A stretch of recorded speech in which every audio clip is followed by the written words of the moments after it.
प्रिय साथियों, आप सुनना शुरू कर चुके हैं हमारा प्रमुख कार्यक्रम role of Supreme Court of India in current perspective of labour laws.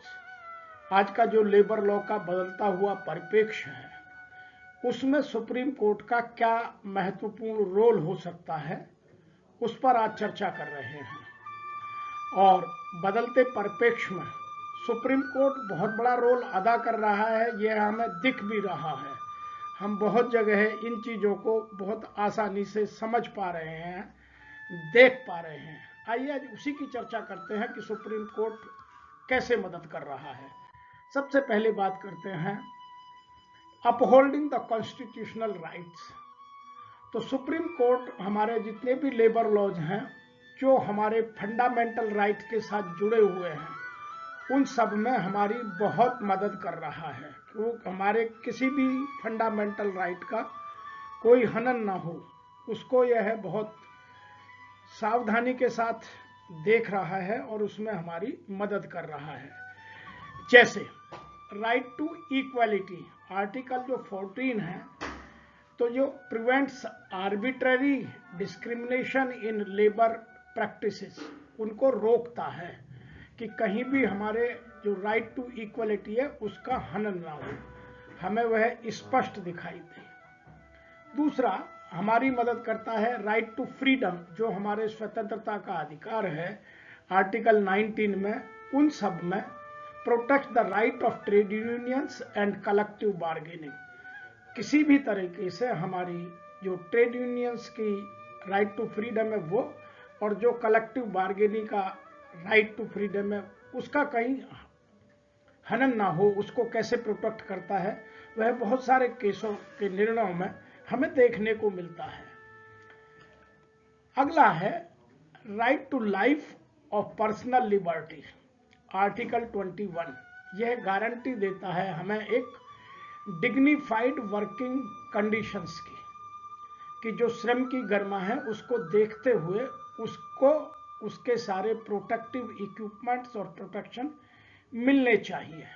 और इसके अतिरिक्त जो स्टेट के डायरेक्टिव और प्रिंसिपल्स ऑफ स्टेट पॉलिसी है, क्योंकि कुछ मैटर ऐसे हैं जिनमें डायरेक्ट सेंट्रल का इन्वॉल्वमेंट है, कुछ ऐसे इश्यूज हैं जिनमें स्टेट्स को पावर दी गई है कि वो अपने रूल्स बना सकते हैं, अपने रेगुलेशंस बना सकते हैं, अपने जो फॉर्म्स हैं उनमें कुछ चेंज कर सकते हैं अपने स्टेट की नीड के हिसाब से। तो उन सब लेबर लॉज में भी जो आर्टिकल 43 के अंतर्गत आते हैं, उन सब में भी सुप्रीम कोर्ट बहुत कड़ी नजर रखता है और वर्कफोर्स और या यूं कहिए एम्प्लॉय और एम्प्लॉयर के बीच एक बहुत अच्छा सौहार्दपूर्ण वातावरण बनाने में मदद करता है कि किसी का भी हनन ना हो। और आर्टिकल 14 में जैसे लिविंग वेज है और डिसेंट वर्किंग कंडीशंस है, इन दोनों को विशेष रूप से ध्यान में रखा जाता है। नंबर 2, सुप्रीम कोर्ट काम करता है इंटरप्रिटेशन ऑफ लेजिस्लेशन, क्योंकि कई बार कानून बनाते वक्त उनका इंटरप्रिटेशन कुछ और लिया जाता है, और जब दूसरे पक्ष का एडवोकेट खड़ा होता है तो वह मूल भावना को बदलने की कोशिश करता है। इसीलिए जो कोर्ट का यह राइट बनता है, सुप्रीम कोर्ट इसमें पूरी तरह दखल देता है कि जो इंटरप्रिटेशन ऑफ लेबर लॉ है उसमें कहीं कोई एम्बिगुटी ना रहे, और उनमें जो कंटेम्प्रेरी रिलीवेंट चेंजेज हैं वो उनमें बार बार आते रहें, और उन जितने भी रिलीवेंट कॉन्टेक्स्ट हैं या जो कंटेम्प्रेरी कॉन्टेक्स्ट हैं उनमें लेबर लॉ का अमेंडमेंट सिस्टमेटिकली होता रहे। आइए मैं कुछ उदाहरणों से समझाता हूँ। सबसे पहला है ensuring broader definition of worker और employ to include the gig and platform workers in judgements.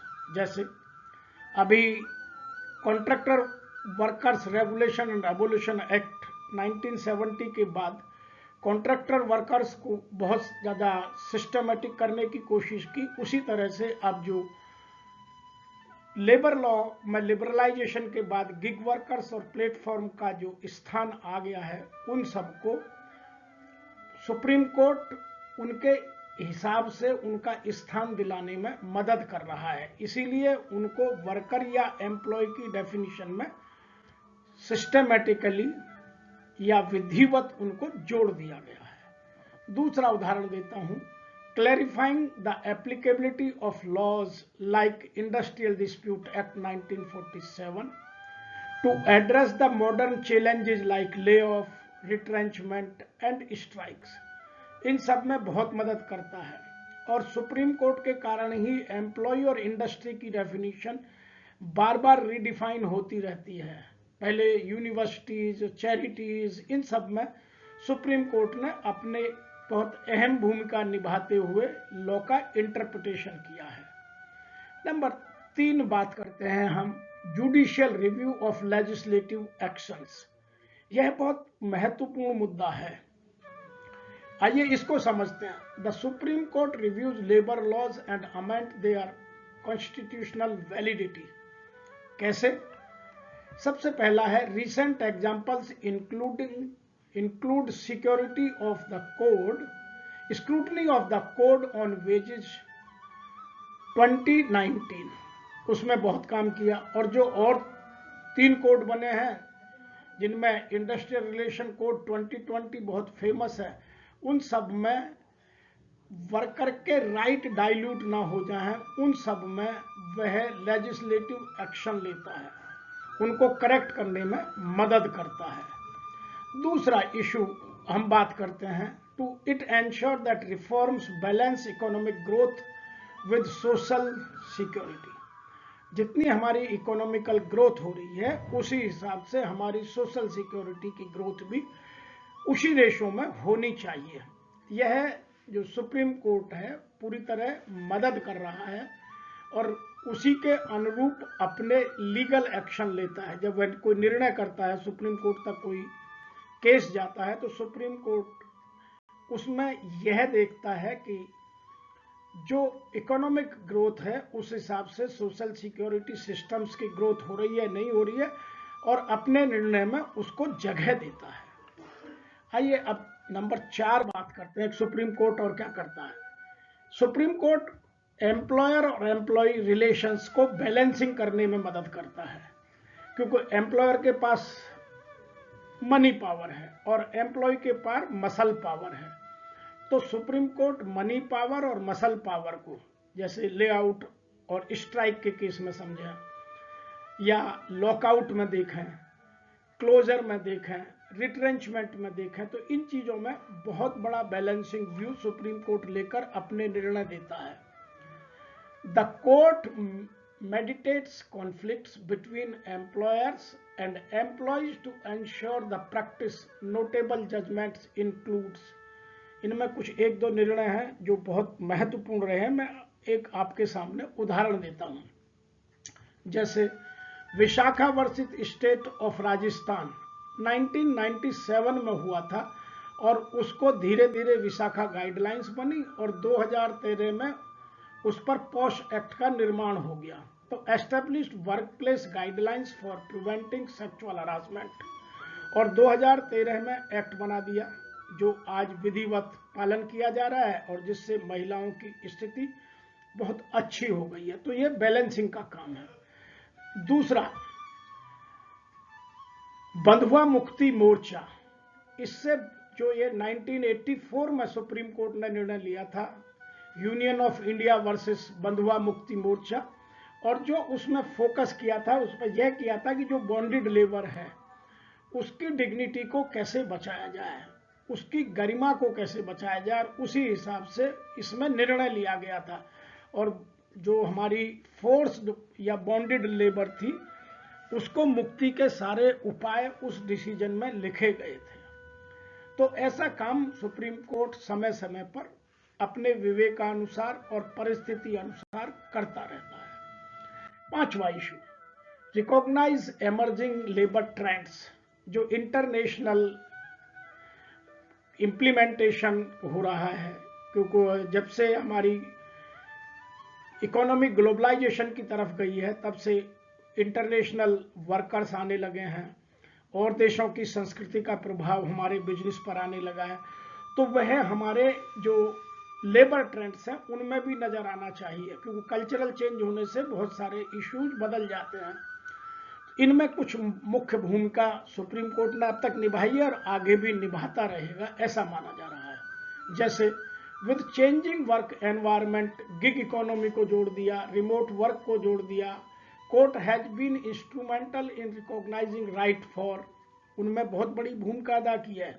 Number 1, contractual and gig workers under existing labour codes. यदि लेबर सुप्रीम कोर्ट का इन्वॉल्वमेंट नहीं होता तो जो नए कोड अभी तक इम्प्लीमेंट नहीं हुए हैं लेकिन उनको नए रूल्स फ्रेम किए जा चुके हैं, कभी भी इम्प्लीमेंट हो सकते हैं, तो उनमें इनको जगह डाली गई है।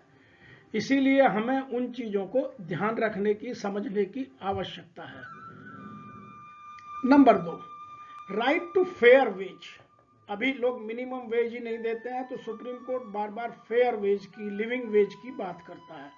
सोशल सिक्योरिटी सिस्टम्स को इंप्लीमेंट करने की बात करता है, वर्किंग कंडीशंस को इंप्रूव करने की, और उन एरियाज में भी पर्टिकुलरली अनऑर्गेनाइज सेक्टर के वर्कर्स को भी देने की बात करता है।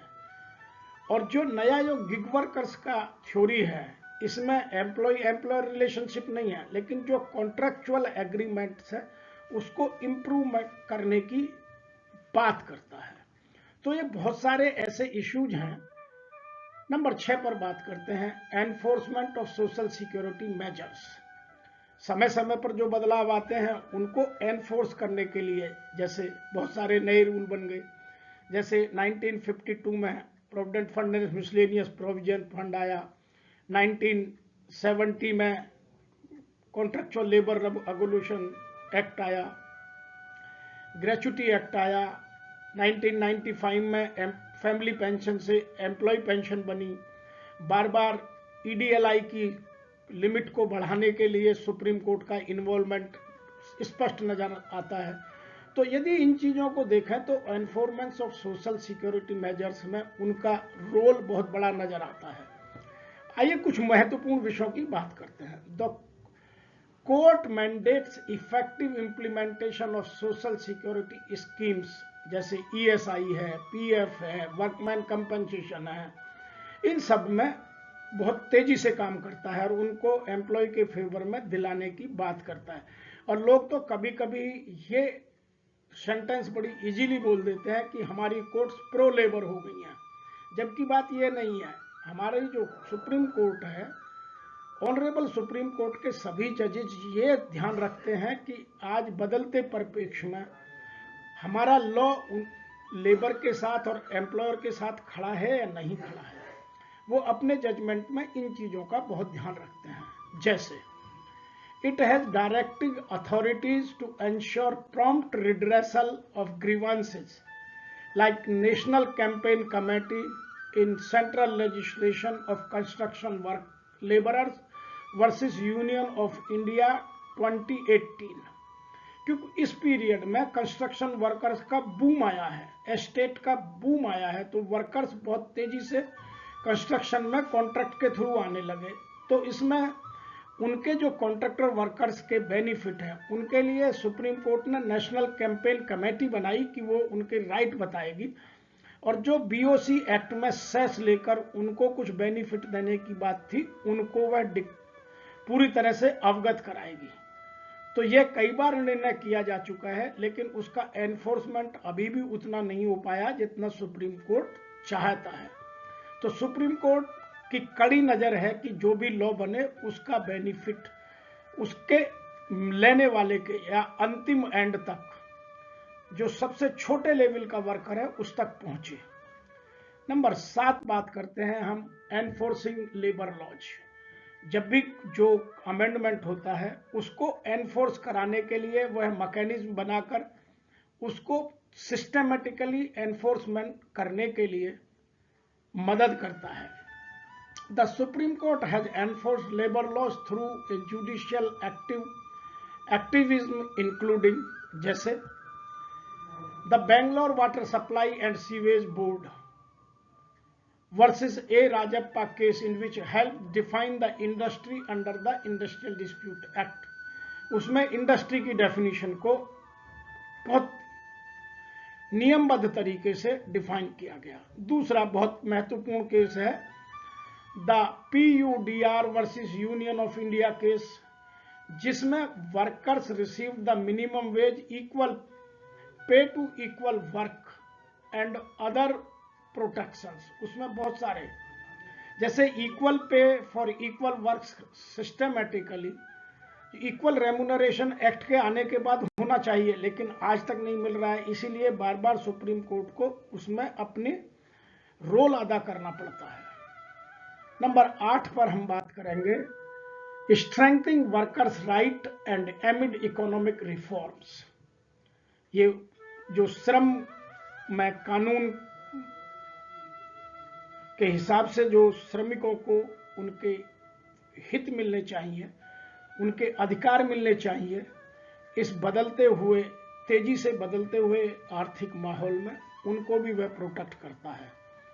और इसी क्रम में हम बात करेंगे the court has address the impact of globalisation and privatisation on labour. देखिए 1992 के बाद ग्लोबलाइजेशन और प्राइवेटाइजेशन से बहुत सारे चेंज आए, हमारी इकोनॉमी खुली, इंडस्ट्री को बहुत बड़ा बेनिफिट हुआ, लेकिन जो बार बार आज एक विपक्ष के लोग लांछन लगाते हैं कि अमीर और गरीब के बीच खाई बढ़ती जा रही है, सुप्रीम कोर्ट उस ग्लोबलाइजेशन और प्राइवेटाइजेशन के इम्पैक्ट को अपने लेबर लॉ में बार बार बैलेंसिंग करने की कोशिश करता है। आइए कुछ उदाहरणों से समझते हैं। Advocating for the protection of labour rights despite economic liberalisation, उनको बार बार लेबर राइट्स का प्रोटेक्शन देने की बात करता है, और सुप्रीम कोर्ट के निर्णयों में यह बात पूर्णतः स्पष्ट नजर आती है।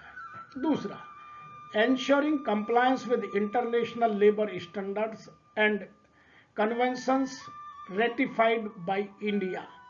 जो ILO के कन्वेंशंस के हिसाब से इंडिया में लेबर लॉ में रूल्स अमेंड होने चाहिए, जो इम्पैक्ट वर्कर्स की लाइफ में इकोनॉमिकली और सोशली भी नजर आने चाहिए, उनके लिए सुप्रीम कोर्ट बार बार वर्कर्स राइट की बात करता है और यह कोशिश करता है कि जो इंटरनेशनल कन्वेंशंस के हिसाब से, जो ILO कन्वेंशंस के हिसाब से वर्ल्ड वाइड रेटिफिकेशंस हो रहे हैं, वो इंडिया में भी हों। इसीलिए उसकी सोच एक आम आदमी से हटकर बहुत ऊपर की होती है, इसीलिए वह बार बार वर्कर के राइट को प्रोटेक्ट करने के लिए प्रयास करता रहता है। नंबर 9 पर बात करेंगे इंटरप्रिटिंग द कॉन्स्टिट्यूशन। बहुत सारी चीजों में वह कॉन्स्टिट्यूशनल राइट मानकर उनको इंटरप्रेट करता है और एम्प्लॉयर और एम्प्लॉय के बीच बैलेंसिंग करने का राइट, जो एम्प्लॉय के राइट है उन्हें प्रोटेक्ट करने की कोशिश करता है। मैं 3 या 4 उदाहरण देकर अपनी बात को समाप्त करना चाहूंगा। सबसे पहले, supreme court has interpreted the constitution to protect the right of workers including number 1, prohibiting forced labour. जो आर्टिकल 23 है, उन्होंने the article 23 of constitution prohibits trafficking in human being and forced labour, इन दोनों को, वुमेन ट्रैफिकिंग और human trafficking plus forced labour को protect करता है, जो आर्टिकल 23 के अंतर्गत आता है, जो मैंने इंट्रोडक्शन में बात कही थी। दूसरा, protecting the health of workers. आज की डेट में हेल्थ एंड सेफ्टी ऑर्गेनाइजेशंस में बहुत बड़ा, पर्टिकुलरली मैन्युफैक्चरिंग सेक्टर में बहुत बड़ा इशू हो गया है। तो आर्टिकल 39 के हिसाब से जो कॉन्स्टिट्यूशन है वह हेल्थ के मेजर्स को स्ट्रेंथन करता है और उसको प्रोटेक्ट करने के लिए पॉलिसीज डालता है कि कैसे मेडिकल एग्जामिनेशन होंगे, उसकी कॉस्ट कौन बियर करेगा, कौन कौन से पर्सनल प्रोटेक्टिव इक्विपमेंट दिए जाएंगे, उनको लॉ में डालने के लिए बार बार इंटरवेन करता है प्रोसेस में। इसीलिए जितनी भी बॉडीज हैं, चाहे वो स्टेट गवर्नमेंट के डायरेक्टर ऑफ फैक्ट्रीज हो या चीफ इंस्पेक्टर ऑफ फैक्ट्रीज हो, या सेंट्रल गवर्नमेंट की अथॉरिटीज हो, सुप्रीम कोर्ट उन सबको अपनी कुछ गाइडलाइंस देकर इन चीजों को प्रोटेक्ट करने में मदद करता है। Number 3, ensuring minimum wage. आज यह बड़े दुर्भाग्य के साथ कहना पड़ रहा है कि भारत को आजाद हुए लगभग 75 साल हो गए, लेकिन हम आज भी अपने ही देश में अपने ही लोगों के लिए मिनिमम वेज देना नहीं चाहते। इससे बड़ा दुर्भाग्य क्या होगा। तो यह बड़े दुर्भाग्य का विषय है कि आज भी सुप्रीम कोर्ट को बार बार मिनिमम वेज को दिलाने के लिए अपने प्रयास जारी रखने पड़ रहे हैं, और जो इस तरह की प्रैक्टिस है उनको इलीगल प्रैक्टिस कहकर हैवी पेनल्टीज लगाने की बात सुप्रीम कोर्ट अपने निर्णयों में करता रहा है। तो वह एंश्योर करता है कि कोई भी एम्प्लॉयर अपने एम्प्लॉय को मिनिमम वेज अवश्य दे। नेक्स्ट है प्रोटेक्टिंग चिल्ड्रंस। जो बच्चों का अधिकार है कि उनको बचपन न छीना जाए, उनको बचपन में काम ना कराया जाए। जो आर्टिकल 24 का इशू है उसमें वह 14 साल से कम के बच्चों को किसी भी हैजार्डस प्रोसेस में काम करने की अनुमति नहीं देता, इसलिए उनके बचपन को प्रोटेक्ट करता है। और जो 15 साल के बाद के लोग हैं जिन्हें हम युवा कहने लगते हैं, उनको आप मेजर प्रोसेस में नहीं ले सकते, उनको ट्रेनिंग में ले सकते हैं, और 18 साल का वयस्क होने के बाद उनसे आप काम ले सकते हैं। तो सुप्रीम कोर्ट इन चीजों में लेबर लॉ को इंप्लीमेंट करने में और लेबर लॉ को बदलते परिवेश में, बदलते क्रम में और बेहतर बनाने में अपनी गाइडलाइन समय समय पर देता रहता है। मैं आशा करता हूं कि आपको यह चीज मदद करेगी कि हम लेबर लॉ का इंप्लीमेंटेशन सिस्टमेटिक करें, अन्यथा हमें यदि सुप्रीम कोर्ट तक जाना पड़ता है और हम इन चीजों में कहीं कोताही बरत रहे हैं तो हमें प्रॉब्लम होगी। और मेरा ट्रेड यूनियन से भी ये निवेदन है कि वह इन चीजों को प्रोटेक्ट कर आगे बढ़ाएं। तो कुछ मैं की चैलेंजेस की बात करूंगा और उनका जो आज का आउटलुक है, उनका जो प्रगति के साथ उनका बदलाव है, उन पर चर्चा करते हैं। सबसे पहले है मॉडर्नाइजेशन ऑफ लेबर लॉज। लेकिन इसके साथ मैं यहां एक बात और भी कहना चाहूंगा। Supreme Court plays a role in interpreting the new labour codes, ensuring they align with the workers welfare and economic realities। Supreme court तो कोशिश कर रहा है लेकिन उनका इंप्लीमेंटेशन नहीं हो रहा है। जो code, labour code, 4 labour code, सबसे पहला कोड ऑन वेजेस 2019 में बन गया और बाकी तीनों कोड 2020 में बन गए, लेकिन इंप्लीमेंट आज तक नहीं हुए हैं। तो मैं आशा करता हूं कि सुप्रीम कोर्ट जल्दी से इस विषय में भी संज्ञान लेकर कुछ उचित निर्णय ले, अन्यथा इससे एम्प्लॉयर को भी नुकसान हो रहा है और एम्प्लॉय को भी नुकसान हो रहा है। उसको समय रहते हुए संज्ञान लेकर ठीक करने की कोशिश करें। दूसरा इशू है गिग इकोनॉमी। देखिए, भारत की गिग इकोनॉमी बहुत तेजी से बढ़ रही है। भारत में लाखों लोग हर साल गिग वर्कर की तरह जुड़ते जा रहे हैं। तो उनका जो कंसेप्ट है, the court is expected to address the lack of comprehensive laws for gig and platform workers. अभी तक भी उनके लिए कोई सिस्टमेटिक लॉ नहीं बना है। मेरी एनजीओ इसमें काम करती है और हम देख रहे हैं कि जो गिग इकोनॉमी से बेनिफिट लेने वाले स्टार्टअप्स हैं, they are minting money like anything. और जो उसमें गिग इकोनॉमी में जुड़े हुए गिग वर्कर्स हैं, उनके जीवन स्तर में कोई विशेष बदलाव नहीं आया है, उनकी इनकम कोई बहुत नहीं बढ़ी है। जिस तरह से गिग इकोनॉमी की बातें की गई थी कि वर्कर को फ्रीडम होगी कि अपने हिसाब से काम करेगा, वर्कर को फ्रीडम होगी कि जिसके साथ जब चाहे, जैसे चाहे, दिन में, रात में, सुबह में, शाम में काम करेगा। तो जो फ्रीडम के नाम पर बात की गई थी उतना बेनिफिट हुआ नहीं। जैसे ओला उबर के साथ जुड़े हुए ड्राइवरों का जीवन देखिए कहां बदलाव आया, लेकिन ओला और उबर का प्रॉफिट देखिएगा, उनका प्रॉफिट मार्जिन कहां चला गया। इसी तरह से जो प्लेटफॉर्म वर्कर्स हैं, चाहे वो स्विगी के साथ हैं या और बहुत सारी कंपनी जो हैं, करीब 80 कंपनियों के साथ तो हम लोग ही काम कर रहे हैं। उन सबके वर्कर्स की स्थिति खराब है, लेकिन जो वो कंपनियां हैं दे आर मिंटिंग मनी।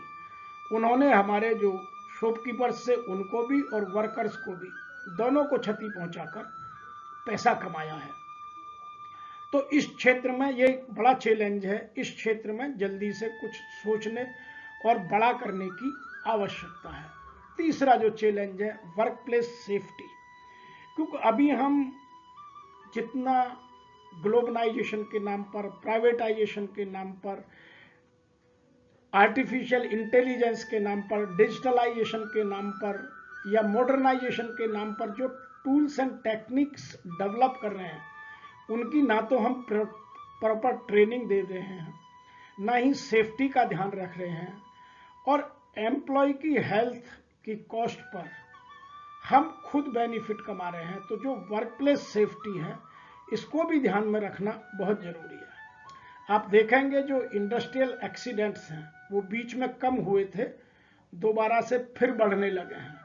तो जो इंडस्ट्रियल रिस्क है, जो ऑक्यूपेशनल डिजीज हैं, जो ऑक्यूपेशनल हेल्थ इश्यूज हैं, वो ठीक से डिजाइन कर उनको प्रोटेक्ट करने के लिए सुप्रीम कोर्ट को भी और एम्प्लॉयर्स एसोसिएशन को भी पहल करने की आवश्यकता है। मेरी ऑर्गेनाइजेशन डूअर्स पैराडाइज फाउंडेशन इन सब कामों में एक एनजीओ की हैसियत से बहुत मदद करती है।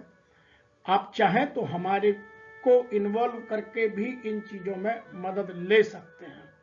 तो ये इसके अतिरिक्त और बहुत सारे इश्यूज हैं। ये 3 मेजर इशू मुझे लगते हैं जिनमें अभी सुप्रीम कोर्ट को बहुत सारा इंटरवेंशन करने की आवश्यकता है, क्योंकि जो गवर्नमेंट अथॉरिटीज हैं वो किन्हीं कारणों से उतना लेबर इंटरेस्ट को प्रोटेक्ट नहीं कर पा रही हैं जितना उनको करना चाहिए।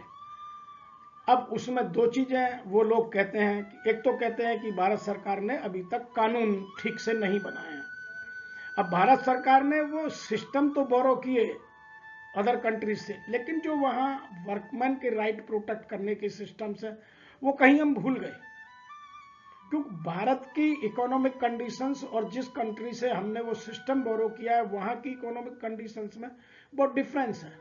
इसीलिए हमें इन चीजों को समझकर immediately corrective and preventive action लेने की जरूरत है। नहीं तो सुप्रीम कोर्ट जब अपने हिसाब से करेगा तो बड़ी सिचुएशन ऑकवर्ड होगी।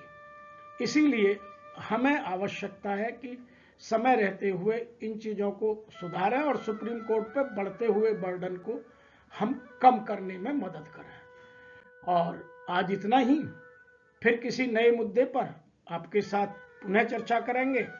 आप हमें अपने मुद्दे लिखते रहिएगा, हमें अपने इश्यूज बताते रहिएगा। हम सदैव आपके साथ, आपकी सेवा में सदैव तत्पर। और यदि आपको ये वीडियो अच्छे लगते हैं तो आप लाइक कीजिए, हमारे चैनल को सब्सक्राइब कीजिए और इस तरह के वीडियो को अपने मित्रों को या चाहने वालों को जरूर शेयर कीजिए।